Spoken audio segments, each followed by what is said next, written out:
नमस्ते, आप देख रहे हैं हिंदी खबर। मैं आपके साथ जसवीर सिंह। बुलेटिन की शुरुआत बड़ी खबर के साथ करेंगे। बड़ी खबर चमोली से, जहां चमोली आपदा से जुड़ी है बड़ी खबर। तपोवन टनल से 2 और शव बरामद हुए हैं। बैराज साइट में मलबे के अंदर से ये 2 शव बरामद हुए हैं। शनिवार में कुल 5 शव एनटीपीसी तपोवन बैराज साइट से मिले। अब तक कुल 67 लोगों के शव मिले हैं।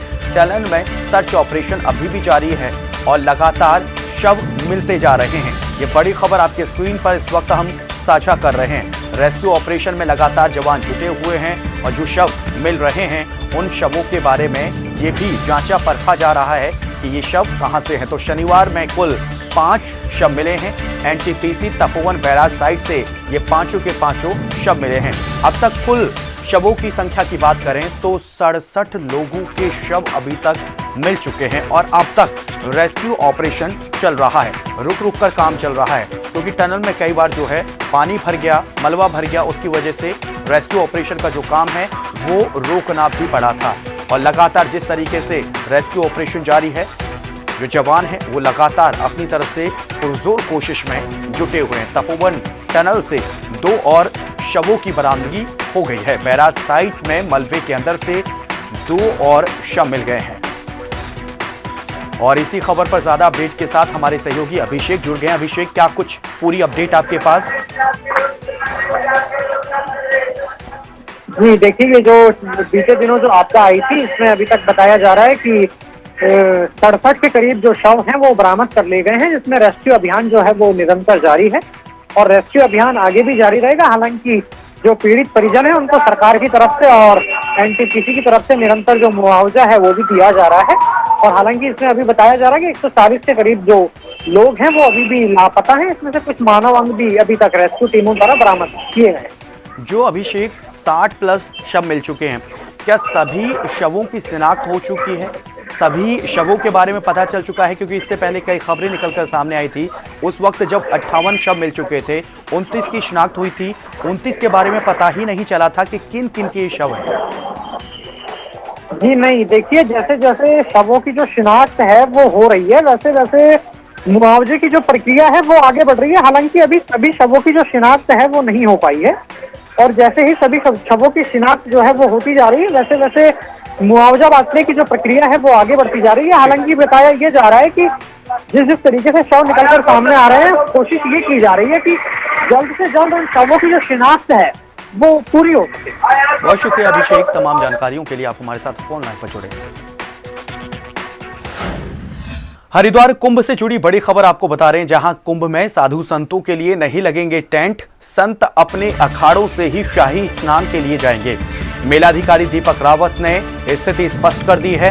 कोरोना को देखते हुए मेला प्रशासन ने बड़ा फैसला लिया है कि साधु संतों के लिए अब कोई स्पेशल टेंट नहीं लगाया जाएगा, बल्कि वो अपने अखाड़ों में मौजूद रहेंगे और वहीं से शाही स्नान के लिए जाएंगे। हालांकि इससे पहले साधु संतों की तरफ से कई बार रोष प्रकट किया गया और उन्होंने अपने गुस्से का इजहार भी किया कि साधु संतों के लिए सरकार की तरफ से कोई भी व्यापक इंतजाम नहीं किए जा रहे हैं। वो कहां ठहरेंगे, कहां रुकेंगे, किसी भी तरीके का इंतजाम नहीं किया जा रहा है। लेकिन यहां पर जो मेलाधिकारी हैं दीपक रावत, उन्होंने स्पष्ट कर दिया है कि कोई स्पेशल या अलग से टेंट नहीं लगाया जाएगा, बल्कि अपने अपने अखाड़ों से ही निकलकर साधु संत शाही स्नान के लिए जाएंगे।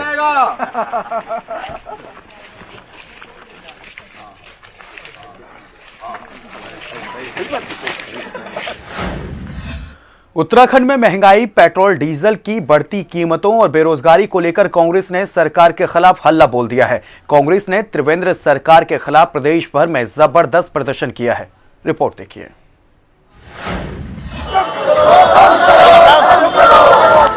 त्रिवेंद्र सरकार के खिलाफ कांग्रेस का ये हल्ला बोल महंगाई को लेकर है, पेट्रोल डीजल की बढ़ती कीमतों और बेरोजगारी को लेकर है। कांग्रेस ने पूरे प्रदेश में सरकार के खिलाफ मोर्चा खोला है। तस्वीरें राजधानी देहरादून की हैं, जहां कांग्रेस के प्रदेश अध्यक्ष प्रीतम सिंह की अगुवाई में कांग्रेस ने सरकार के खिलाफ जबरदस्त प्रदर्शन किया।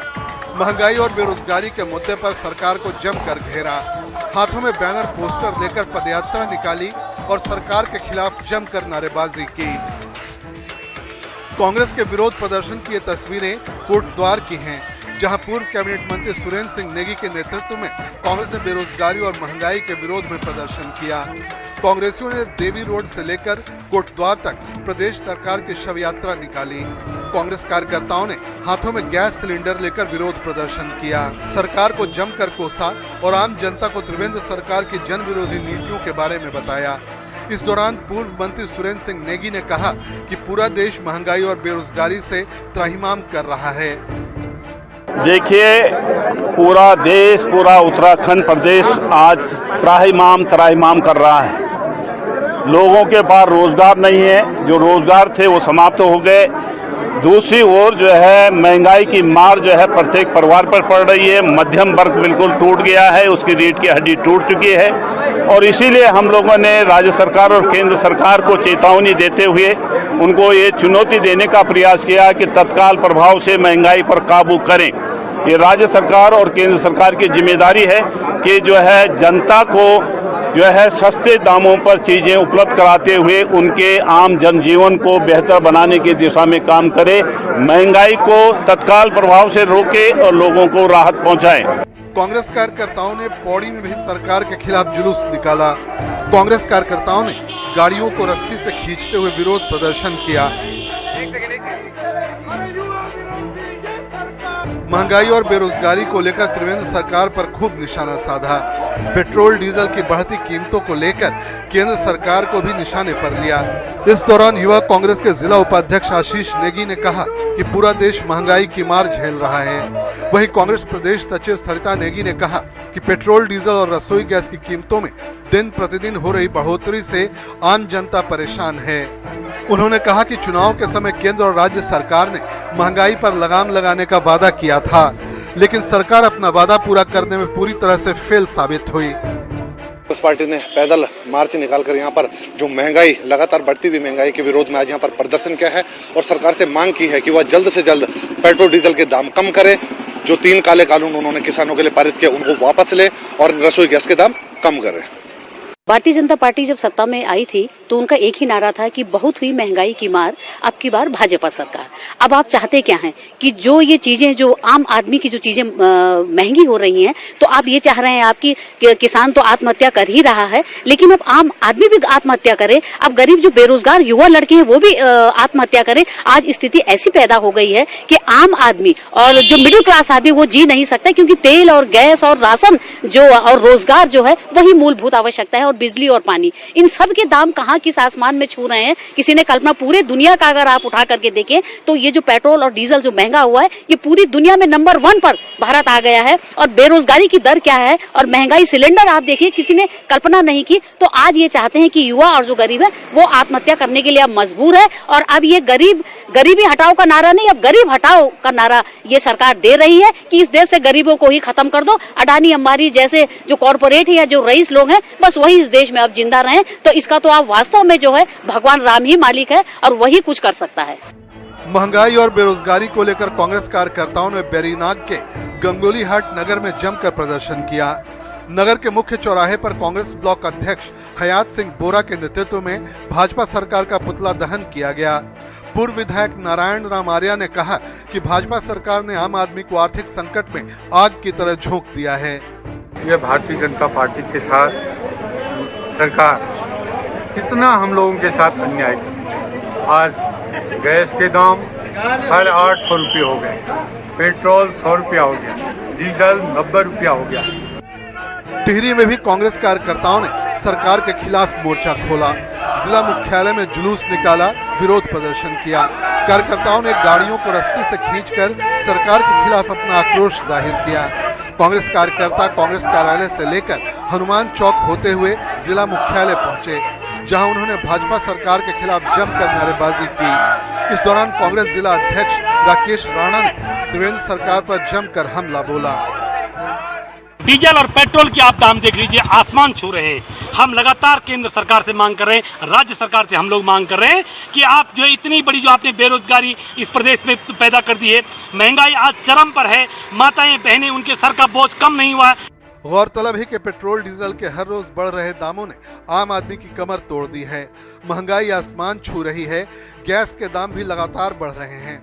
ऐसे में कांग्रेस ने सरकार को घेरने की रणनीति पर अमल करना शुरू कर दिया है।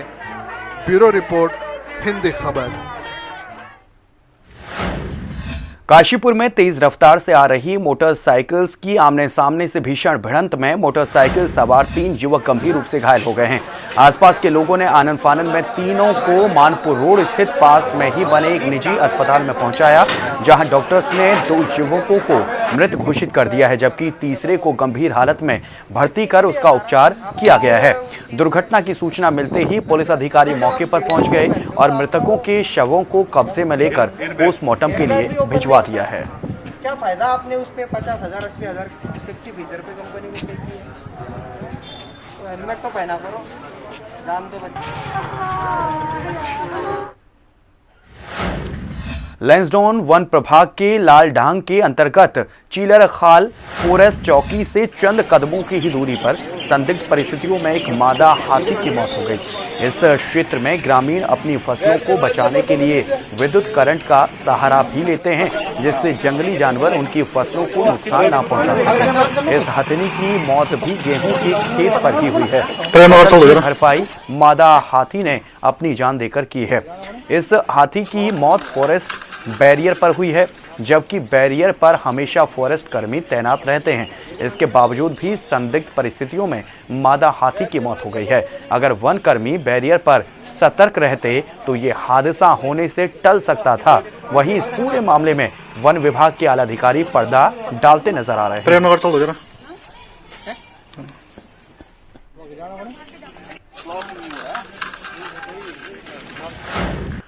चलिए बढ़ेंगे आगे। मसूरी की पेयजल समस्या से निजात दिलाने के लिए केंद्र सरकार के जरिए स्वीकृत 144 करोड़ की यमुना पेयजल योजना का कार्य काफी तेजी से किया जा रहा है।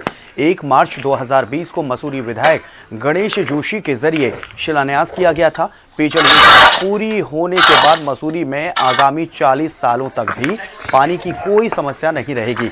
योजना के तहत यमुना नदी से 4 स्टेट में पंपिंग की जाएगी और 100 किलोमीटर पेयजल लाइन का निर्माण किया जा रहा है और ये योजना साल 2022 तक तैयार होनी है। लेकिन कोरोना काल में लगे लॉकडाउन के कारण पेयजल योजना पर जो कार्य किया जा रहा था वो रोक दिया गया था, जिसको जनवरी महीने से एक बार फिर से शुरू किया गया है। वहीं पेयजल योजना के तहत डाली जाने वाली पेयजल लाइंस को डालने का कार्य जो है अब तेजी से किया जा रहा है। पेयजल योजना के साइट इंजीनियर राहुल नेगी ने बताया कि पेयजल योजना के तहत लाइंस को डालने का कार्य बड़ी तेजी के साथ किया जा रहा है।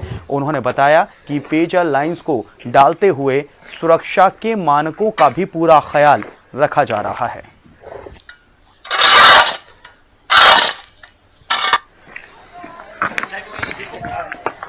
सुनील सोनकर इसी खबर पर ज्यादा अपडेट के साथ हमारे साथ सीधे फोन लाइन पर जुड़ गए हैं। सुनील, ये जो कार्य चल रहा है पेयजल योजना के तहत, कहां तक ये पहुंचा है, कितनी प्रगति अभी तक हुई है? जी देखिए, अगर बात करी जाए तो इस पेयजल योजना, क्योंकि ये सरकार की महत्वाकांक्षी योजना है, 144 करोड़ रुपए की लागत से इस पूरी यमुना मसूरी पेयजल योजना को बनाया जा रहा है और काफी हद तक इसका काम, अगर अभी पहले फेज की बात करी जाए तो करीब 40% काम इसमें पूरा हो चुका है। 2022 में इसको पूरा किया जाना है और ऐसे में क्योंकि इसके टैंक बनने हैं और लाइनें बिछाई जानी है, तो दोनों तरफ से विभिन्न स्टेजों में ये काम किया जा रहा है और ये उम्मीद जताई जा रही है कि 2022 में ये पूरी पेयजल योजना यहाँ पर बनके तैयार हो जाएगी और जो दिक्कत यहाँ पर पेयजल की मसूरी में होती है वो दिक्कत यहाँ पर नहीं होगी। और जो अधिकारी और जनप्रतिनिधियों का कहना है कि आगामी 40 साल तक मसूरी में किसी प्रकार की कोई पेयजल समस्या होने वाली नहीं है। जी चलिए, बहुत शुक्रिया तमाम जानकारियों के लिए। सुनील, आप हमारे साथ फोन लाइन पर जुड़े, तमाम अपडेट साझा की हैं। तो यमुना नदी से 4 स्टेट में भी पंपिंग की जाएगी। कॉर्बेट टाइगर रिजर्व में 2019 से प्रारंभ रेस्क्यू सेंटर का निर्माण कार्य जारी है। इस रेस्क्यू सेंटर में बाघों को रखने के लिए 10 गुलदार के लिए 20 बाड़े और हाथी के लिए कराल बनाए गए हैं। इसका शुभारंभ कॉर्बेट प्रशासन जल्द ही करेगा, जिसको लेकर निर्माणाधीन रेस्क्यू सेंटर का प्रमुख वन संरक्षक राजीव भरतरी ने निरीक्षण किया है और जल्द कॉर्बेट प्रशासन को इस कार्य को पूरा करने के निर्देश दिए हैं। बता दें कि ये उत्तराखंड का सबसे बड़ा एनिमल रेस्क्यू सेंटर है। 2018 में भारत के प्रधानमंत्री का कॉर्बेट नेशनल पार्क का 1 दिवसीय भ्रमण था और इस दौरान उन्होंने घोषणा की थी कि कॉर्बेट पार्क में रेस्क्यू सेंटर बनाया जाएगा, जिसमें शासन के जरिए तत्काल ही इसके लिए 4 करोड़ की स्वीकृति भी मिल गई थी। वहीं उसका कार्य 2019 जनवरी से प्रारंभ हो गया था।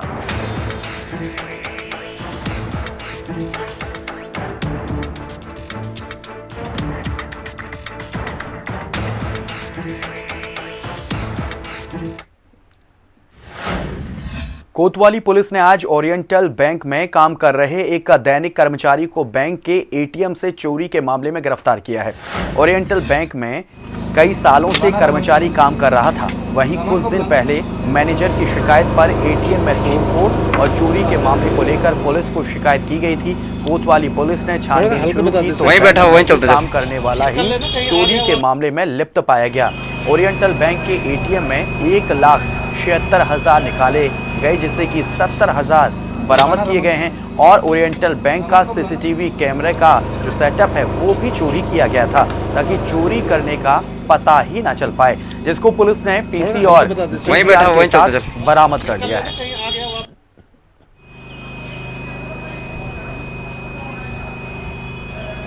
तो बैंक में काम करने वाला जो कर्मचारी था वही चोरी में लिप्त पाया, इस पूरे मामले में लिप्त पाया है। पुलिस ने आरोपी को गिरफ्तार किया है। आगे की कार्रवाई करते हुए उसे जेल भेजने का काम भी किया है। एटीएम से जो चोरी का मामले का खुलासा हुआ उसमें वही कर्मचारी जांच पड़ताल में निकलकर सामने आए, जो कर्मचारी बीते कई सालों से बैंक में काम किया करता था। और ये भी बताया गया कि जो सीसीटीवी कैमरा एटीएम में लगा हुआ था उसे भी तोड़ा गया, ताकि इस बारे में किसी को पता ना चल सके कि एटीएम में चोरी करने के लिए कौन आया था। अब पुलिस को जैसे ही इस बात की भनक लगी, पुलिस ने आरोपी को गिरफ्तार कर जेल भेज दिया है। किसान यूनियन अंबावता की राष्ट्रीय अध्यक्ष ऋषिपाल अंबावता का ये कहना है कि जब तक सरकार झुककर तीनों कृषि कानूनों को वापस नहीं ले लेती, तब तक देश का किसान आंदोलन जारी रखेगा। उनसे खास बातचीत की है हमारे संवाददाता ने, सुनवाते हैं।